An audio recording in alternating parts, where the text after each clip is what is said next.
I'm actually just fresh out the film. So I feel kind of like still a slightly, slightly traumatized, but thoroughly entertained. Congratulations on the film, which you were in very briefly as well. Yes, cameo it's called. Okay, yeah, great cameo, Tiffany. Talk to me a little bit about how you came on board with this project. And because what's wonderful about on the podcast, when we get the chance to speak to producers, is just hearing about the different aspects to the big project that, the different producers will take, focusing on certain elements or across the board. So it'd be great to talk to you both about coming into the project and what your role specifically involved around the producing of it. Tiffany, do you want to start? That's interesting. Well, I have known Zoe since she was 17 years old. So I've been able to watch her grow into this fantastic artist, this beautiful creator. I call her an architect of creation. Nice. I just watch her bring things to life, and she has this energy that flows through her that's infectious. So when she started to write this project and asked me to read it, naturally I was really excited to see what was on her mind, and boy, was I blown away. Terrified? Actually, I was blown away because what I felt that she had nailed, not only this incredible, what do we call it, like this salad of emotions, like the humor, the irony, the horror, but this unspoken conversation and agreement that I feel that women have been a part of my entire life. Yeah. But we just don't talk about it, Yeah. And she had brought this to light in such a delightful way. And with your background in casting as well, has that been part of something that you've done? Yes. Was that, did you bring that to the table in terms of, because the casting in it is kind of phenomenal of those people on the island, but also kind of everything around it, that kind of the landscape around it as well. Mm-hmm. Yes, of course. I can't not cast because I'm a walking, my eye is always casting. So yes, naturally I brought that to the table. And I think what I'm so impressed by with our cast is how it came together almost like a puzzle piece. There wasn't like, okay, we want to have a few legendary actors, connected with, younger actors. It all came into place naturally, but I do remember the moment that Naomi came into view. And that moment was really special because it was almost as if someone had plucked her from Zoe's mind and brought her to life. I watched End of the Effin' World, and I was knocked off my feet. Just she's singular. Yeah. And what she brings to the table as an actor. Kind of do all as well. You think about kind of, taking on a role like playing Whitney Houston for an example. It's kind of like, that's someone who's got confidence, and that's someone who's got the chops to actually deliver it as well. Yeah, she's a chameleon. Yeah, she's absolutely. a chameleon in a way. Yeah. So it was a pleasure to see her come on board. And then, everyone else was just remarkable. It almost felt like everyone was chosen for this project to come together when we all got together on the island. We weren't on an island. The island of the production. When we all got together, it was like, oh, we all were supposed to be here. Yeah. Exactly you. So it felt really good. We were like a family. It was like summer camp. We say that all the time. Or like your first week moving into the college dorm. Yeah. Like that. Garret, what about for you? My journey on this project has been amazing, and I think I was from my side of the Blink Twice family. I work with Channing at his company Free Association, and early days I read the script that Zoe sent to him, and I may have been the first one to it, and I said, you gotta look at this. This is unlike anything I've ever seen. Forget that Zoe is one of the most interesting actresses in the world. On the page, the tone of this is unlike anything we've ever experienced. So I'm so proud that the finished movie is exactly that. And I think personally what I really responded to was the humor in a way of using that to sort of balance out the darkness, which I think is in my life, Yeah. in the hardest of times, I always look for a joke. I don't know why. Yeah. And I think it's really beautiful that she found a way to do that without ever not taking things seriously. Yeah. I mean, it's that thing, isn't it, as well, with particularly Channing's character in this. There's not that much dialogue really, in terms of there's so he's saying so much a lot of the time with the presence, the movements, the reaction, the kind of physical side of it as well. Well, especially when you rewatch the film, a bit like Fight Club, where once you have the full understanding of his character and then you rewatch, every little look and gesture that he makes throughout the movie is pretty mind-blowing. Yeah, I was just talking to Zoe actually about the I'm sorry scene. Yeah. And in terms of the kind of, for her working with him on that scene and it was just really fascinating, when she's kind of going to try it down the camera and kind of then what that kind of did for the performance and for that. Yeah, we both remember being on set that day and just... And everyone, it was a moment where everything stopped. Yeah. Because we weren't expecting that. That was actually all Channing. It really just came through him. And it's profound. What was the most challenging part of producing this film for you both, would you say? We can't talk about that. First rule of Blink Twice is we don't talk about it. Just for your Fight Club the Fight Club, That's it, which is another great Yeah. scene where she goes, "What's the first rule?" Exactly. I mean, I'm sure it was different for each of us, but through everything, I'm so grateful for Tiffany and Bruce, who's not here with us, and Channing and Zoe, our producing team, has been the best of times and the worst of times, and it's all been for this finished product, which we're so proud of. Did you guys get? I would say I'll try to answer her question by saying the heat, working in that heat, and also making sure that everyone felt cared for. Yeah. When working on a film that is asking for actors to go to this level of trauma, it's real. These are really great.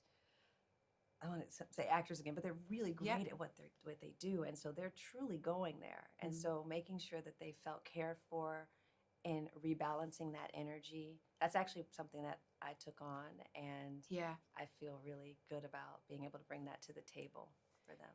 Because there's so much physical, those when there's obviously there's a turning point in the film. Just careful to not spoil things for people who haven't seen the film before. But there's Zoe's not scared to kind of go there when it comes to the retaliation. If that's a kind of good way of putting it, and it's brilliant. Yeah. But it's kind of like, I can't look at times and stuff, but that is like, I love that she's gone there with that. Truly. To kind of really have the, in terms of reading that on the script and then what that translates to on set, when it's a chessboard or it's do you know what I mean in terms of? So specific. Right. I think her every step of the way, she was so specific in what you talk about the chessboard, and it's like we looked at many different versions of that. And it took getting it exactly right, down to the right colors and the right weight of it. And so, it's really amazing to see how unrelenting she was in her vision in every detail. And I guess those things have got to be kind of quite intricately choreographed as well, in terms of how they're shot and also the special effects and makeup and all that kind of stuff as well. It's such a team effort for those types of scenes, isn't it? Thank you for bringing that up, because really no one talks about them. But our fight coordinators were amazing choreographers. Our fight choreographers were amazing. It's Daniel. Yeah, Daniel Arias, who was our stunt coordinator, was on the ground with us in Mexico and just did an amazing job and kept it all really real, but still feels very grindhousey, in a way where you're having fun with the stunts, but they still feel really raw. And it's those injections of kind of the tone in those moments of injecting a kind of laugh or a breath, or a breath for us, the audience. So whether it's Christian Slater's character on the couch kind of throwing in a kind of, I can't see, or whatever it is. It's just so clever, and the construction of those as well. Really thinking of us, the audience, I think, as well as you know, the bigger picture of the film and things as well. You know, it's funny. Zoe, someone asked me, which of the women is Zoe most like? And I'm like, Zoe is the feeling of the movie. That is what Zoe is. Zoe is quick-witted, always finding the humor in things in the sharpest way. The feel and tone that this movie achieved, that this film achieved, is Zoe Kravitz. Yeah. That's what feels so good. We were talking about music with Zoe, you know, and I was interested to, if that was an element that you guys got involved in at all, you know, both with regards to Shanda's score, but also I heard that Beyonce was a trooper and came back with like, yeah, you can have it. Which is like, yes, that's what you want, artists supporting artists. Truly.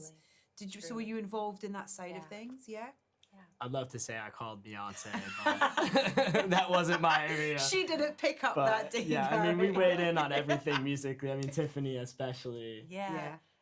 So the Beyonce track was such a surprise, and it was ironic because when Zoe was on set and that scene happened, you know, that big scene happened, she put music on to get the women into the feeling. And we were trying to she was putting on music that she knew that at the end of the day, maybe we could get. And so obviously she wasn't playing Beyonce.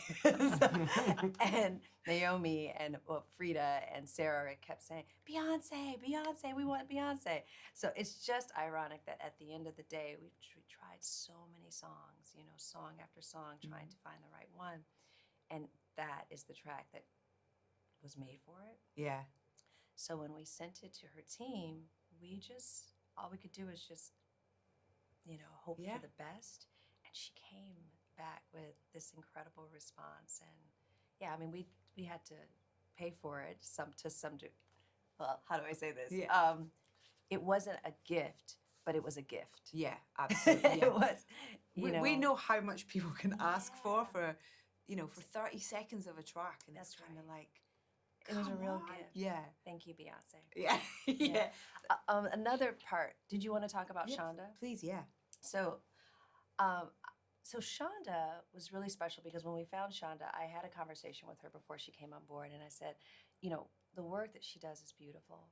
Usually it's big orchestral, and what was special about this is I asked her, are you willing to go on a journey to where we don't know where we're going? You and Zoe will create this together. And that's exactly what happened. She created a lot of the score off. Well, I feel like we're supposed to stop now, right? No, it's fine. Oh, okay. Yeah, keep going. She created a lot of the score off camera, how do you say it? Off.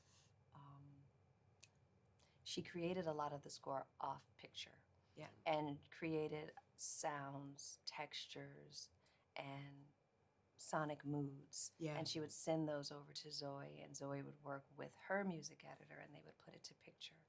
And this unique way of working is something that was new for all of them. Yeah. And it was really special. And so really happy with what we came up with. It's a great kind of It's very different. marriage of those, you know, the score and the music. And then also that Beyonce track shifts the whole kind of, again, try not to give too many spoilers. Yeah. It shifts control. Yeah. And she's the right There's no person. going back after that. Yeah, I gotta also say, you know, Shonda's work I think is so versatile, and that's like, you know, for me specifically, the piece that plays during the gala is such a cool balance of like, it's a party, but it's also succession and power, influences, and I was just blown away with how many different areas she was able to take the music to. Shonda Dancy. I can't not quickly mention Gina Davis as well. Just in the pool scene.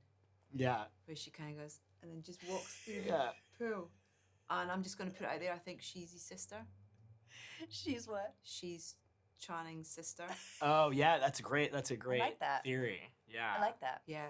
That's interesting. Stacey's his sister, surely. Because he mentions her 2-3 times and you go, she's clearly his sister. I like that a lot. Yeah. You can have that. Not gonna say yes, but that's a fascinating theory. Yeah, that's Great. great. It does feel like it if you put that on. I've also heard Mother. Someone said that before, really? which are both really, really interesting ways of looking at it. Oh, now I can't wait to see it again as well. Just like you say, of kind of now knowing the full story of kind of looking out for things as they. Do you know what I mean? It feels like it's a film that you can watch again and again. Oh, Well, definitely. it's actually, they say blink twice, you have to watch twice. You have to watch twice. Because once you get to the end and you realize where you're standing and where you are, then now you get to actually go and watch the film again in a whole unique way. I'm going to head back over to Warner's now. Excellent. Listen, I wish you all the luck and the congratulations and on this film, but also on your journey as well in this world and your creativity. So thank you for your time. Lovely Thank to meet you. you. Thank you. Too. Nice to meet you. Thank you so Thank much. you. Yeah.